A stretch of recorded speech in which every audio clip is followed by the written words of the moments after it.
Hello दोस्तों, उम्मीद है आप सब बढ़िया होंगे। अगर आपको हॉरर और रहस्यमयी कहानियां सुनना पसंद है तो आज की कहानी आपके लिए है। हमारे गांव के किनारे एक बहुत पुराना आंवले का पेड़ था। इतना पुराना कि किसी को याद भी नहीं था कि वह कब लगाया गया था। दिन में वह बिल्कुल साधारण लगता था, गांव के बाकी पेड़ों जैसा ही। लेकिन जैसे ही सूरज ढलता, उस पेड़ के आसपास का माहौल बदल जाता। हवा ठंडी और भारी हो जाती और वहां एक अजीब सा सन्नाटा छा जाता। बचपन से हमने एक ही कहानी सुनी थी कि आधी रात के बाद उस पेड़ के नीचे एक औरत आती है, सफेद साड़ी पहने, झुकी हुई और चुपचाप जमीन से आंवले चुनती रहती है। लेकिन डर उसकी शक्ल से नहीं था, डर था उसकी आवाज से। कहते हैं वह कभी किसी को सीधे नहीं देखती, बस धीरे से कहती है, जरा मदद कर दो। और जो भी उसकी मदद करने रुक जाता, वह फिर कभी वापस नहीं आता। कई लोग अगली सुबह गांव के पुराने कुएं में मिले और कई लोग हमेशा के लिए गायब हो गए। गांव के एक तरफ महादेव का मंदिर था और दूसरी तरफ ग्राम देवता का स्थान। बुजुर्ग कहते थे कि अगर कोई सच्चे मन से देवता को पुकारे तो वह बच सकता है। लेकिन आज तक किसी ने यह करके नहीं दिखाया था। एक रात रामनाथ शहर से देर से लौट रहा था। रात काफी गहरी हो चुकी थी। गांव के कुछ लोगों ने उसे पहले ही चेतावनी दी थी, उस रास्ते से मत जाना, आमले के पेड़ के पास मत जाना। लेकिन रामनाथ ने हंसते हुए बात टाल दी।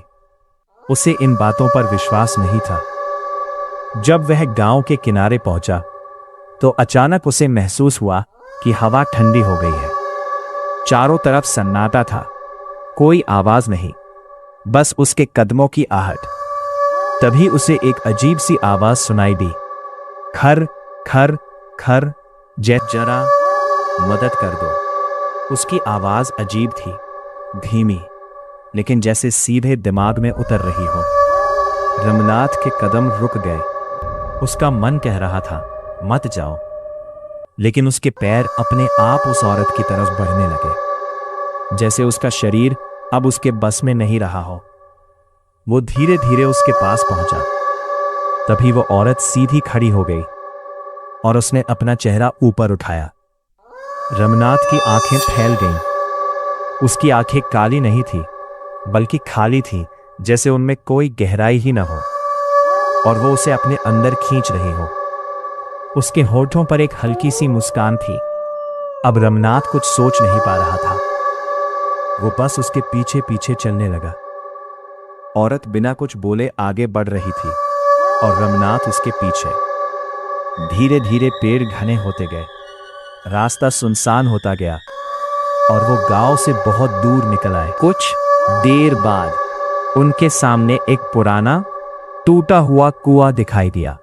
उस कुएं के अंदर गहरा अंधेरा था और उसमें से ठंडी हवा आ रही थी। रमनाथ के कदम अब सीधे उसी कुएं की तरफ बढ़ने लगे। बस एक कदम और वो उसमें गिर जाता। तभी अचानक उसके दिमाग में उसकी मां की आवाज गूंजी, मुसीबत में महादेव का नाम लेना। एक पल के लिए जैसे उसे होश आया, उसने पूरी ताकत से चिल्लाया, महादेव बचाओ। अचानक चारों तरफ तेज हवा चलने लगी। पेड़ जोर जब उसने आंखें खोली तो वह महादेव के मंदिर के बाहर पड़ा था। सुबह हो चुकी थी। गांव के लोग उसके आसपास खड़े थे। वह कांप रहा था। लोगों ने उससे पूछा, क्या हुआ था? रमनाथ ने कांपती आवाज में सिर्फ इतना कहा, वह आज भी वहां है।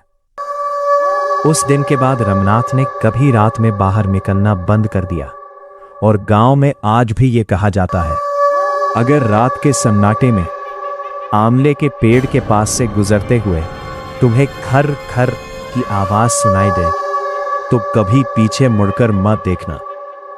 और अगर कोई धीमी आवाज में कहे, जरा मदद कर दो, तो समझ जाना शायद बहुत देर